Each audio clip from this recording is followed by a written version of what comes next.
भी का सबरंग कार्यक्रम में आज के इस प्यारी सी सुबह में मित्रों, बचपन में एक प्रार्थना किया करते थे ईश्वर से ये सुंदर प्रार्थना थी कि हे प्रभु आनंद दाता ज्ञान हमको दीजिए, शीघ्र सारे दुर्गुणों को दूर हमसे कीजिए। तो हे प्रभु आनंद के दाता ज्ञान हमको दीजिए। किस ज्ञान की याचना हमारी थी?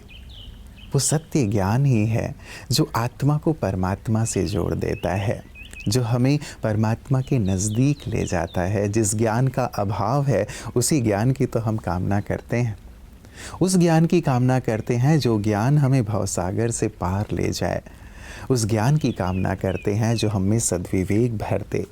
उस ज्ञान की कामना करते हैं जो हमें दुर्गुणों से मुक्त कर दे और हमारे जीवन में सद्गुण ले आए। सचमुच ईश्वर ही वो ज्ञान के दाता हैं जो सत्य ज्ञान देते हैं और हमारे जीवन के अंधकार को, जो असत्य का अंधकार है, अज्ञान का अंधकार है, उसे दूर कर देते हैं। तो हम भी उस सत्य ज्ञान के लिए लालसा अवश्य अपने जीवन में रखें और उस सत्य ज्ञान की ओर ही बढ़ें, क्योंकि यही जीवन को प्रकाशित करने वाला है। आइए इसी सुंदर बात के साथ हम भी चलें आज के सुवाक्य की ओर, जो इस बात की ओर ही हमें प्रेरित कर रहा है कि सत्य ज्ञान ही वास्तव में ईश्वर के नज़दीक ले जाता है।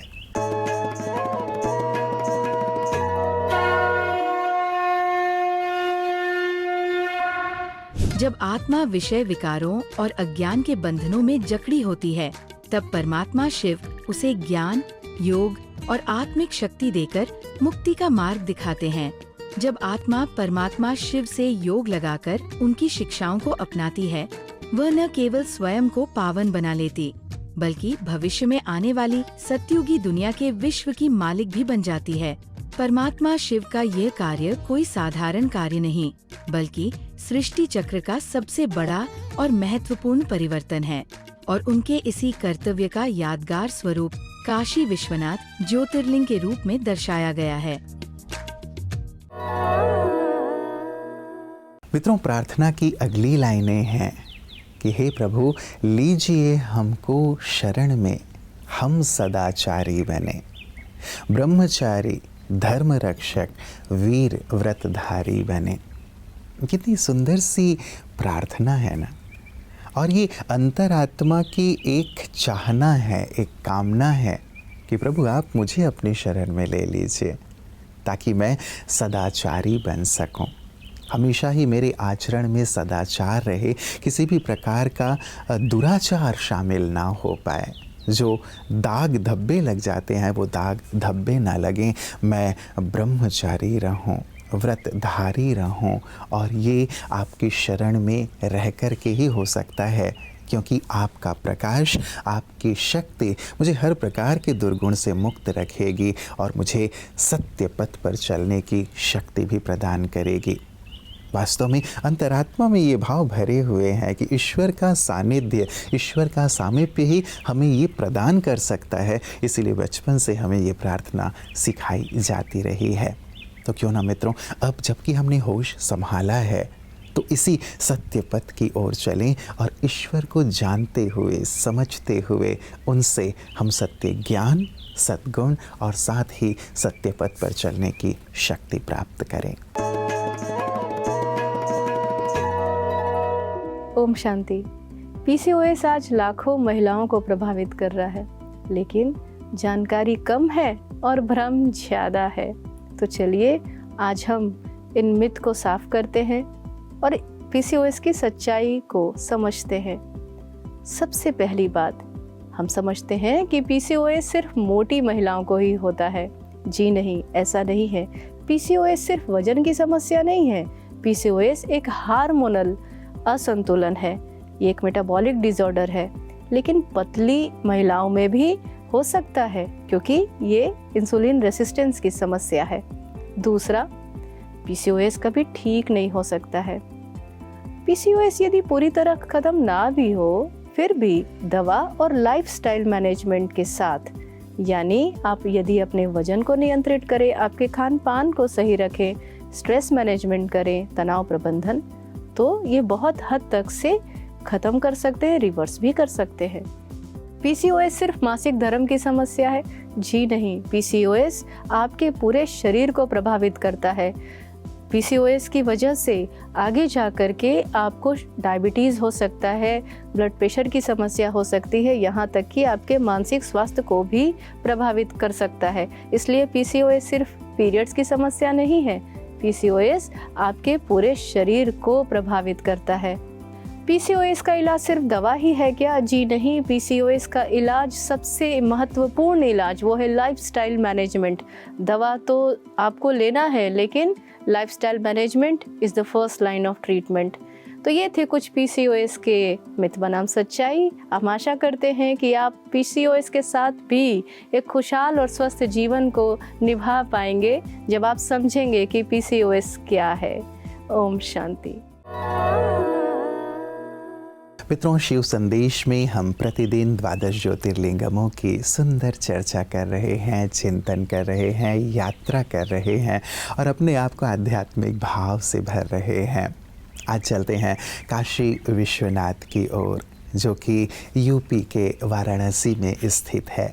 गंगा के तट पर स्थित ये जो मंदिर है वो बहुत ही जैसे हृदय को मोहने वाला है और इसे मुक्तेश्वर भी कहा जाता है, क्योंकि यहाँ आकर के सभी मुक्ति की कामना करते हैं, अपने दुखों से मुक्ति, अपने पापों से मुक्ति, अपने पुराने स्वभाव संस्कारों से मुक्ति, जो भी कष्ट है, विपदा है, उससे मुक्ति।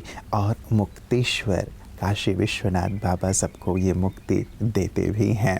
सचमुच परमात्मा का ये जो सुंदर स्वरूप है वो हमारे जीवन को हर प्रकार के विघ्न बाधाओं से मुक्त करने वाला है। इसीलिए काशी की बहुत अपरंपार महिमा है।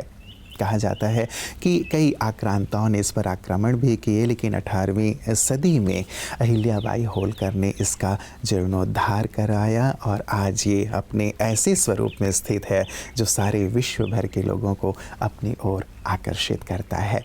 आइए हम भी चलें काशी विश्वनाथ की ओर।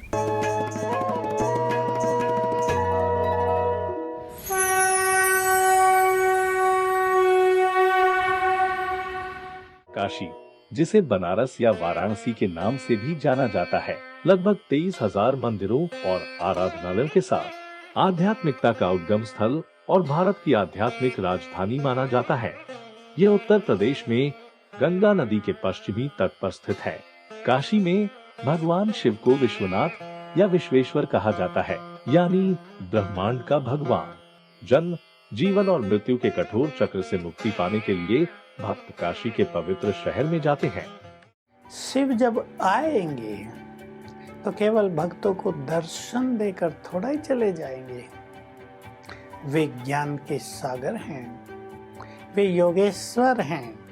वे आते हैं सभी को राजयोग सिखाने, पावन बनाने, संपूर्ण प्रकृति को भी वे पावन कर देते हैं। मुक्ति एक ऐसी चीज है जिसे भक्त युगों से खोज रहे हैं। जन्म, मृत्यु और पुनर्जन्म के चक्र से गुजरते हुए हम आत्माएं ये भूल गई हैं कि मुक्तिधाम या परमधाम हमारा मूल निवास है और हम समय चक्र के अंत में अपने शरीर को छोड़कर वहां वापस जाएंगे। ये कलयुग के अंत का और सतयुग के बिगनिंग का संधि काल है। इसको पुरुषोत्तम संगम युग कहा जाता है। भगवान इसमें आकर राजयोग सिखाकर सभी को पतित से पावन बना रहे हैं, तो हम सभी का आह्वान कर रहे हैं। कलयुग के अंत के करीब निराकार शिव सभी आत्माओं को वापस मुक्तिधाम में ले जाने के लिए दुनिया में अवतरित होते हैं और वह हमारे कानों में आत्मा का सच्चा ज्ञान फुसफुसाता है, जो हमें अमर बनाता है। और मोक्ष का मंत्र ये है कि तुम आत्मा हो, इस शरीर में निवास कर रही हो, और अगर हम भगवान की श्रीमत पर चलकर पवित्र जीवन जीते हैं तो शरीर छोड़कर परमधाम में वापस जाना इतनी आसान प्रक्रिया होगी कि हमें लगेगा कि शिव और शिव के गण हमारे साथ हैं। आइए परमात्मा के स्मरण में पापों को धो डालें और जीवन में ही मुक्ति को प्राप्त करें। मित्रों, बाबा विश्वनाथ जी को विश्वेश्वर भी कह करके पुकारा जाता है। क्योंकि वो सारे विश्व के ईश्वर हैं। सभी धर्म, जाति, भाषा, समुदाय के ईश्वर हैं, भले उन्हें किसी भी नाम से लोग पुकारें। सभी जीव जंतुओं के और प्रकृति के भी ईश्वर, विश्वेश्वर, इसी भाव से उन्हें कहा जाता है, क्योंकि वही सृष्टि के नियंता हैं, जगत के पिता हैं, जगत के नाथ हैं। इसीलिए विश्वेश्वर के नाम से भी इन्हें जाना जाता है। और इन्हीं विश्वेश्वर को अपने जीवन में समा लिया परम आदरणीय भोली दादी जी ने, जो कि प्रजापिता ब्रह्मा कुमारी ईश्वरीय विश्वविद्यालय की आधार स्तंभों में से एक रहीं, जिन्होंने अपने जीवन में केवल ईश्वर को देखा, ईश्वर का ध्यान किया और ईश्वर के पथ पर चलते हुए सभी को उसी पथ पर चलने के लिए प्रेरित किया। आज महकती यादों में आइए उनकी स्मृतियों में डूबते हैं और उनके जीवन से जो बहुमूल्य रत्न उन्होंने धारण किए थे, उन्हें हम भी धारण करने का संकल्प लेते हैं। मीठे प्यारे यज्ञ में भोली दादी जी का बहुत बड़ा महत्व रहा। बाबा उन्हें प्यार से भोली भंडारी कहते थे। बाबा ने आपको अथक भाव का भी वरदान दिया और भोली भंडारी कहकर महिमा करते हुए मुरली में भी याद किया। आप लौकिक में अनेक सितम सहन करती हुई बंधनों को तोड़कर अपनी छोटी बच्ची मीरा सहित यज्ञ के प्रारंभ काल में कराची में समर्पित हुई। पहले पहले आप छोटे बच्चों की संभाल के निमित्त बनी और बाद में बाबा ने भंडारे की पूरी जिम्मेदारी आपको सौंप दी, जिस जिम्मेदारी को आपने अंतिम श्वास तक सबको संतुष्ट करते हुए, सबकी दुआएं लेते हुए निभाया। उन्होंने कभी भी किसी को ना नहीं कहा, हमेशा अपनी सेवा से सबको संतुष्ट किया। कर्मणा सेवा से भी कोई भी आत्मा सबसे आगे नंबर ले सकती है, इसका आप ज्वलंत उदाहरण थी। भोली दादी जी, आप 9 फरवरी 2007 को भौतिक देह त्याग कर अव्यक्त वतनवासी बन गई।